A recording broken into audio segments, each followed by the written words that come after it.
Raise your hand if you think that we're winning right now in the United States. Raise your hand if you think that the pro-democracy resistance movement is winning against the fucking fascists in the White House. Raise your hand. Okay, obviously I have no fucking clue how many people raise their hands, but I imagine not too many. Not too many. But here's the thing, y'all. Here's the thing. You don't know that you're winning until you know that you're winning. I didn't say that. You don't have to take my word for it. Why don't you listen to Tim Snyder? You have to keep doing it. You have to keep doing it. I don't know how to put it any other way, but we are in this, like, we are used to a kind of a mode where we act and then we say, well, wait a minute, maybe it's not working. You don't know. You never know when you're about to win. Like, that's another historical lesson. The day before you win, you don't know you're about to win. But sometimes you win, but you only win if you keep doing the thing every boring day. I'm growing increasingly frustrated with the kind of cynicism that I'm seeing from social media creators online, some of them with very big accounts. Strange how many of them tend to be white men. Saying the usual doomer shit, but they've really cranked up the intensity. All of this like, oh, we're cooked, America's already over, laws don't exist. And the new one I'm seeing tons of over the last several days is voting is pointless.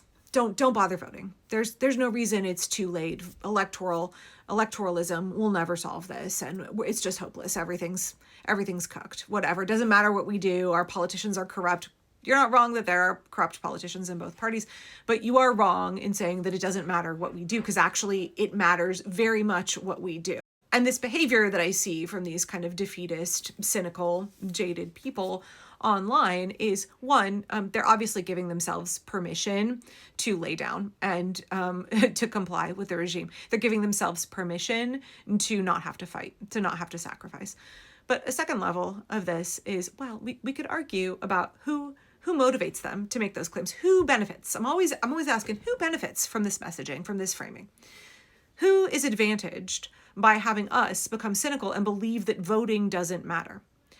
Who benefits by having us believe that we have already lost and therefore there is no reason to continue to organize and resist and care for our immigrant neighbors and to pressure our electeds? Who benefits? Who benefits from that messaging? Who is greasing the palms of influencers to influence us to become cynical?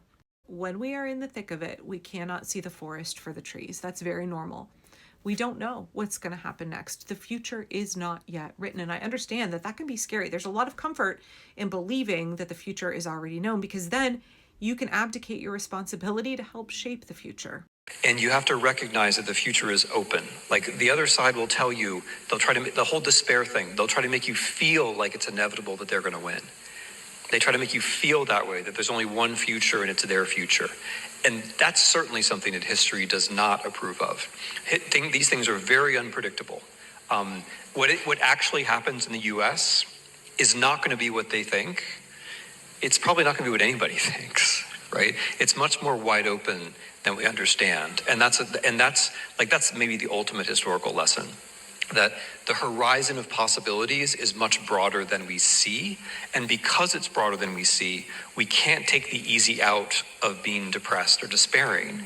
We have to keep at it for the moment when the conjuncture opens up, and then we can see the opening to something better. There is one thing that I know for sure, and that's, if you quit the race now, you will never know if you could have won. Don't you see, that's what the regime wants. That's why I've been talking for a year about future faking and how Donald Trump employs this technique. Stephen Miller employs this technique of telling you that the future is known and that they have already written it, and that there's nothing you can do to change what's going to happen next. And that is a way that they control you, and they get you to give up in advance. They get you to concede when you are still in the thick of it. It's still neck and neck. And in fact, I would argue that we have pulled ahead. In his book on freedom, Snyder talks about how unpredictability is a type of freedom. I have found, of all of the ones he talks about, this is the one that resonates the most with me and the one I think is most applicable when I'm looking at other organizers, people in general, talking about the political state of the United States. Because this cynicism is so prevalent. Too many people have been future faked. Too many people act like everything is already scripted out. And they don't understand.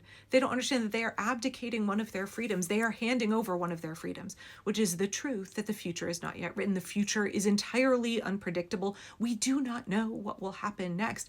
And if we are not involved in shaping history, somebody else will shape that history. Somebody else will shape the future of this country. Around the world, and we should open our eyes to this too, there have been very large protests, often led by the youngest generation in Africa and Asia and Europe in 2025. It is possible. And the point you make is absolutely central. If you think history is made without you, then it will be made without you. But if you see yourself in history and you do things, you not only feel better, but you are more effective and you have a chance. If we don't get involved in the primaries and we don't support the candidate that we want, we don't get to shape the Democratic Party. If we don't vote in the general election, in the midterms, then the fascists will win, because we know high voter turnout means that we can overcome all kinds of gerrymandering and voter suppression. We know that high voter turnout means that Democratic candidates get elected. That's why Republicans try and cheat and suppress the vote, and why they try and tell you that voting doesn't matter. There's no point, that electoral politics is pointless and you should just not bother, right? Republicans win when you give in to that. You have already given the future over to them. Don't fucking do that. Don't hand the fascists the future of this country. Don't hand them one of your freedoms, unpredictability. Don't hand them your agency. Don't hand them your, don't give them anything. Don't give them a goddamn thing, right? Okay, before I get too worked up there, I want to give you an example of how sometimes we don't know that we're winning until basically we've won, or until the finish line is in sight. And even then, it's all gas, no brake, all the way until we cross the finish line. So there is a story out this week. I covered it briefly a few days ago. This was something that the regime is trying to do quietly, because they don't want to announce their defeats publicly, right? They don't want you to catalog, to keep a tally of all of the ways that they're big fat losers. Now think back a year ago or so, when we had so many social media creators who were saying, this is the beginning of martial law, as Donald Trump was trying to put National Guard troops in cities all around the country. And so many people were like, this is a military takeover. That's it. We're now a military dictatorship. The future is over. American democracy is over, because we're now about to be occupied by, 340 million of us are going to be occupied by 2 million members of the military, except it wasn't. It was just a couple hundred National Guard here and a couple hundred there. And of course, it was all about normalizing a military presence in our cities, right? That's a very logical part of an authoritarian rollout. They want to normalize the use of the military against civilians. Y'all, fascists are going to do fascist shit. We should not expect them to do otherwise. We shouldn't let them get away with it. We have to mount a mass public opposition to any of the fascist bullshit that they try to pull on us. And that's exactly what happened with the National Guard. Huge protests in the streets. Hands off was the largest single day of protest in the history of the U.S. up until that point. Massive pressure on our elected officials. We saw attorneys general all around the country filing lawsuits to block this. We saw multiple civil rights groups filing lawsuits. This galvanized and activated an awful lot of people for the resistance. And Trump would try it in one city. He tried it in LA and failed. He's trying in Chicago and failing. He's trying in Portland and failing, all over the place. And it just didn't work anywhere. He wanted to have there be some kind of violent riot in response so that he could normalize the use of the military. And it didn't work. We didn't give him any of the ammunition that he needed. He failed in all of those locations. So we didn't give him the reaction that he wanted. We resisted through the courts, and we are now getting relief through the courts, right? There's a permanent injunction on him being able to use the National Guard here in Oregon. And he's lost in court for other locations as well. And there's this piece out in the New Republic from the 11th, I think. Trump secretly yanks National Guard out of 3 blue cities. Donald Trump appears to have admitted defeat. In a humiliating defeat for Donald Trump's regime, all federalized National Guard troops have been pulled out of American cities that never wanted them there, after failing to accomplish what the president asked them to do. A year ago, 8 months ago, did it feel like we were winning on this issue? Did it feel like we were effectively pushing back? In the middle of it, we did not know that we were winning, but we continued to fight. We continued to have perseverance. We continued to press on and do the right thing and resist. Now, Donald Trump wasted $500 million taxpayer dollars with this bullshit. $500 million taxpayer dollars. Randy Manor, a retired 2-star general, said that the troops were 100% ineffective in doing what Trump wanted them to do, which was to intimidate Americans and try to stoke a riot. The administration finally realized the amount of resistance that was coming up in terms of legal and public condemnation was more than anyone anticipated. We didn't obey. We didn't lay down. We continued to resist, and we won.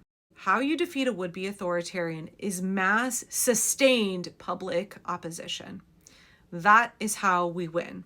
We don't win by not voting. We don't win by laying down. We win by continuing to run the race full throttle all the way to the finish line.